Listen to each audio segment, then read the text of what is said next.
的莲友们，大家好，阿弥陀佛。那么今天我们呢特别来介绍善导大师，因为善导大师本身就是阿弥陀佛的再来人，所以他是大师中的大师，所以他讲的话我们绝对欣然接受，丝毫不存怀疑。这个就是我们对大师的恭敬。他讲了一段话。 若念佛者，他说：假使这个时代、这个年代有人念佛，有人念佛，只要你肯念佛，你只有愿意念佛，那么即是人中好人，人中的好人。看起来这个人不怎么样嘛，讲话也不实在，可能行为也不端正，只要他念佛，就是人中好人。为什么呢？待会儿再解释。 他说：“只要你是念佛，是不但是个好人，是人中的妙好人，是人中的上人，是人中最稀有的人，是人中最殊胜的人。为什么？这个人看起来邋里邋遢的哈，平常行为也不怎么端庄了，讲话可能或许也不那么实在，很多我们一看这个人。” 哪里好像不是一个真正符合修行的标准我们会认为说，这样的一个人，只要他肯念佛，就是好人吗？是个妙好人吗？是一个上人吗？怎么可能呢？各位，我们一般一定会有这种误解会有一种扭曲的看法。实际上，各位，我跟报告，你们就知道，佛告诉我们，这个人在这个人世间。 你愿意念佛，你相信念佛，佛很亲口告诉我们，这个人是一个大善根，是一个庄严殊胜的善根的人。为什么？前世如果他没有拜过一佛、二佛、三世、五佛、千百万佛，他没有这个福德因缘，没有这个福报，没有这个德行，知道吗？他没有办法这一辈子叫你念佛，他就念佛，他马上就相信，马上接受。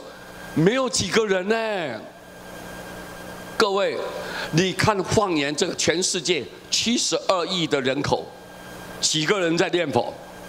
你们想想看，想想看，几个人在念佛？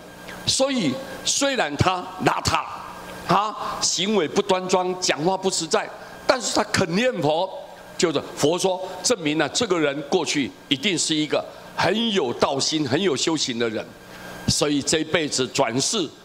投胎之后，他这个因缘成熟了，福报具足了，所以他愿意念这句名号。这句名号代表阿弥陀佛所修行的全部的功德，也就是智慧，整个智慧的结晶。所以你只要念佛阿弥陀发愿，他就是唯独要关照念佛之人。 观就是要寻找这个念佛的人，所以阿弥陀佛的光明遍照十方法界、十方世界，念佛之人舍其不舍，念佛的人他就救度你，永远都不放弃你。所以你只要有念佛，虽然他目前行为可能不是怎么标准，但是只要他肯念佛，未来他一定是阿弥陀佛所救度的对象。 他一定到西方，到了西方，他一定成佛。那么，一个念佛会去成佛的人，那他是不是人中的好人呢？一定是个好人，而且是一个妙好人、上人、稀有人、最殊胜的人哦。你不要看他现在，我们人都有前世因果，各位对不对呀？我们不能依现在来论断。 这个人到底好到底不好没有办法论断，但是用佛的眼光来看这个事情，知道这个人虽然现在目前的行为不怎么标准，但是他前世如果没有累积很多的功德，这一辈子连这句名号他不愿意念呢，他也不想念呢。你怎么样好好的劝告他，你念佛，他就不愿意接受。 那个善根没办法上来，善根没办法上来。为什么会这样子呢？因为跟前世的这个你的作为所种的善因善缘呢，有非常密切的关系。密切的关系，所以我们就了解到，要一个念佛的人，不是一个简单的事情。所以难怪佛说，你能念到这句名号，各位，你看你读了12部的大乘经典，消1000劫的生死大罪，但是你念一句名号，可以消80亿劫的生死大罪。你想想看，任何不管你犯下忤逆12大罪，以后念佛，阿弥陀照样救度你。所以你看，只要你是念佛的人，以后有希望了，充满无限的光明了。我们到西方去成佛啦。那么要成佛的人，你想用这种好人、妙好人、上上人来赞叹他，没有超过啊，没有超过啊。这都是非常好的赞叹的语词嘛，赞叹的语词。所以善导大师才说，念佛的人，你们现在啊要了解，他是好人，是个上上人，而且专念弥陀名者，如果专心一心一意的不换题目，不换题目，专心就是诚心，称念弥陀名号的人，观音世智常随隐护，一如亲友之事啊。观音菩萨、世智菩萨常随在隐护，就像影子一样呢，像影子一样来保护你。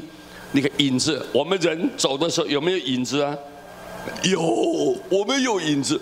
那影子是亦步亦趋啊，形影不离呀，形影不离。你走到哪里，影子就跟着你在一起，对不对啊？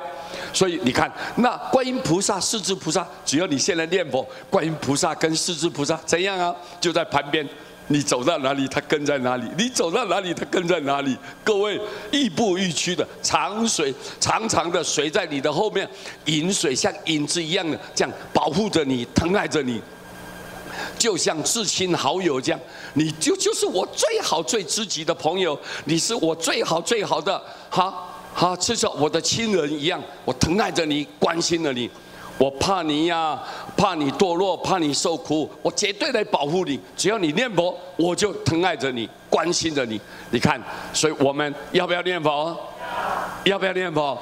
一定要念佛哦，各位哦，念佛是世界上最吉祥的人，念佛是世界上最有福报的人，而且念佛的人是世界上最有将来的人，因为只要你念佛，阿弥陀佛绝对让你的靠山，你有阿弥陀佛可以靠，阿弥陀绝不放弃念佛的众生，所以我们有将来了。绝对幸福，绝对幸福，所以我们就要念佛。而且我经常跟很多信徒讲，念佛不要花半毛钱。很多人学什么法，学什么法，这个要供养，那个要供养，这个供养，哎呦，他家里面就产生经济的困难了。但是你念佛不要花半毛钱啊，各位，对不对？你随时随地都可以念，不管你在什么地方，你都可以念。不管你在什么时候，你都可以念，什么时候都可以念，不管你什么对象，你都可以念。你小孩也念，老人也可以念，对不对？有钱没有钱的可以念，是不是？你现在在外面你是一个非常善良慈悲的人，你可以念佛。但是一个作奸犯科，可能现在被劳役之灾了，被关起来的人在监狱，能不能念啊？能念，照样可以念。佛永远不嫌弃你，不嫌弃你，永远不给你分别。所以只要你肯念佛，阿弥陀佛就是救度，你就是阿弥陀要救度的对象。所以我们人人有将来，人人有希望，人人有光明。希望大家好好的念佛。谢谢大家，阿弥陀佛。